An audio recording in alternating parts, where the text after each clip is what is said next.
Hi hello welcome to ప్రతు channel. నేను మీ లక్ష్మిని మాట్లాడుతున్నానండి. హాయ్ అండి, అందరూ ఎలా ఉన్నారు? బాగున్నారా? నేనైతే చాలా చాలా బాగున్నాను.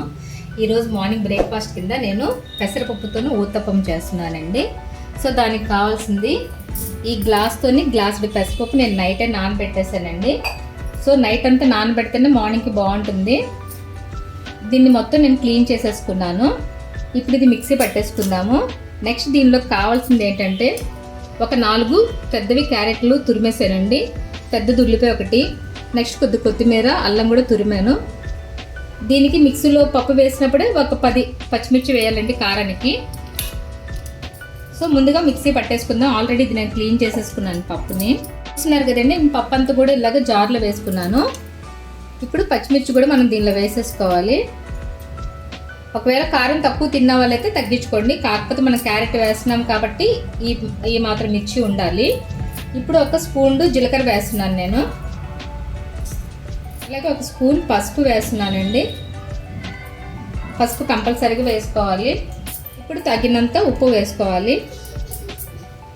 సో ఇదంతా కూడా మనం మిక్సీ పట్టుకోవాలి. మిక్సీ అలాగని లూజ్గా పెట్టకూడదండి, మీడియంగా పట్టుకోవాలి. ఇది ఊతప్పం కాబట్టి. చూస్తున్నారు కదండి, మిక్సీ అయితే పెట్టేశాను. ఇప్పుడు దీన్ని గిన్నెలో తీసేసుకుందాం.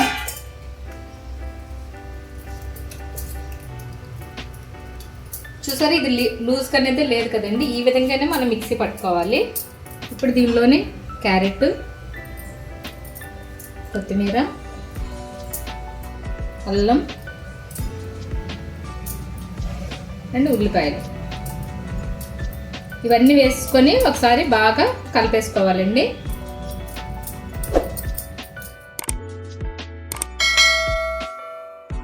చూస్తున్నారు కదండి, మనం క్యారెట్, ఉల్లిపాయలు, కొత్తిమీర అవన్నీ వేసుకొని ఇలాగా ఈ విధంగా మనం మిక్స్ చేసుకోవాలి. ఊతప్పం అంటే మరి లూజ్గా ఉండకూడదు కదండి, ఇలాగే ఉండాలి. సో ఇది ఒక 5 మినిట్స్ పక్కన పెట్టేద్దాం మూత పెట్టి. ఇప్పుడు దీనిలో కావాల్సింది గ్రీన్ చట్నీ అయితే దీనికి బాగుంటుందండి. ఇప్పుడు గ్రీన్ చట్నీకి ఏం కావాలో నేను చూపిస్తాను. ముందుగా మిక్సీ జార్ తీసుకోండి. ఒక కట్ట కొత్తిమీర తీసుకున్నాను, ఒక గుప్పెడు పుదీనా తీసుకున్నాను,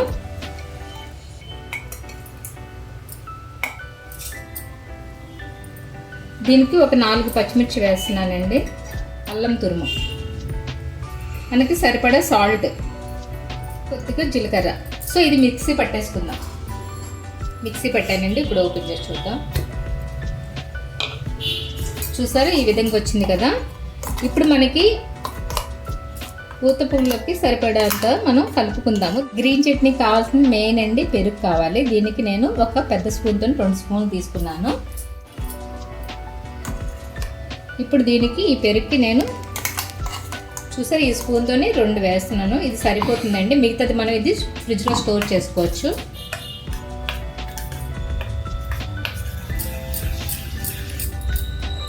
సో ఇంతేనండి గ్రీన్ చట్నీ అనేది. ఈ పెసరపప్పు ఊతప్పం ఏదైతే ఉందో దానికి ఈ గ్రీన్ చట్నీ టేస్ట్ చాలా బాగుంటుంది. అంతేనండి. ఇది పక్కన పెట్టేసుకొని మనం ఊతప్పం వేసుకుందాం. ఇప్పుడు స్టవ్ వెలిగించుకొని ముందుగా పాన్ పెట్టుకోవాలి. మనం ఏదైతే మిక్స్ చేసి పెట్టుకున్నామో అది ఒకసారి బాగా మిక్స్ చేసుకోవాలి. ఒకవేళ మీకు బాగా టైట్గా అనిపిస్తే కొద్దిగా వాటర్ కలుపుకోండి. ఇది నెయ్యితో వేసుకున్నా లేకపోతే బటర్తో వేసుకున్నా కూడా చాలా చాలా బాగుంటుందండి, ఆయిల్ కన్నా కూడా. ఒకవేళ నెయ్యి బటర్ ఇష్టం లేని వాళ్ళైతే ఆయిల్తోనే వేసుకోవచ్చు. నేనైతే ఇప్పుడు నెయ్యితో వేస్తున్నాను.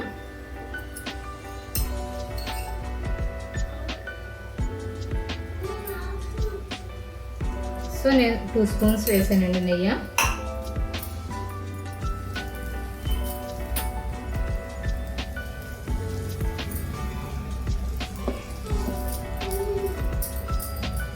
ఇలా ట్రై చేయండి, టేస్ట్ అయితే చాలా చాలా బాగుంటుంది.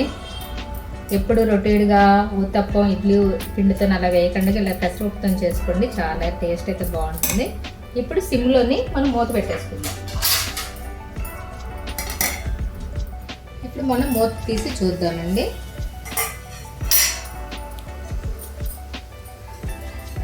మళ్ళీ పైన ఒక చిన్న స్పూన్ నెయ్యి వేసుకుందాం.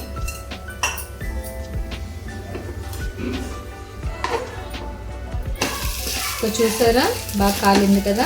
అంటే ఇప్పుడు మూత పెట్టద్దు, చూస్తున్నారు కదండి, పెసరపప్పుతోనే ఈ విధంగా ఊతప్పం అయితే వేసుకోవాలి. సో దీనిలోని పెసరపప్పు అనేదే మంచిది. దానిలోని క్యారెట్, ఉల్లిపాయ, కొత్తిమీర అవన్నీ యాడ్ చేయడం వల్ల ఇంకా టేస్ట్ అయితే చాలా చాలా సూపర్గా ఉంటుంది. దానికైతే చట్నీ అయితే గ్రీన్ చట్నీ అయితే చాలా బాగుంటుందండి. పల్లి చట్నీ అలాంటివి వేయకండి, గ్రీన్ చట్నీ చాలా బాగుంటుంది. మీరు కూడా ఇంట్లో ట్రై చేసి టేస్ట్ ఎలాగుందో నాకు కంపల్సరీగా చెప్పండి. మా ఛానల్కి మీ సపోర్ట్ అనేది ఎప్పుడు ఇలాగే ఉండాలండి. ఓకే ఫ్రెండ్స్, చూస్తున్నారు కదా, ఈరోజు చేసిన బ్రేక్ఫాస్ట్ స్పెషల్ కనుక మీకు నచ్చినట్టయితే లైక్ చేయండి, షేర్ చేయండి, కమెంట్ చేయండి. అలాగే సబ్స్క్రైబ్ చేయడం మాత్రం మర్చిపోకండి.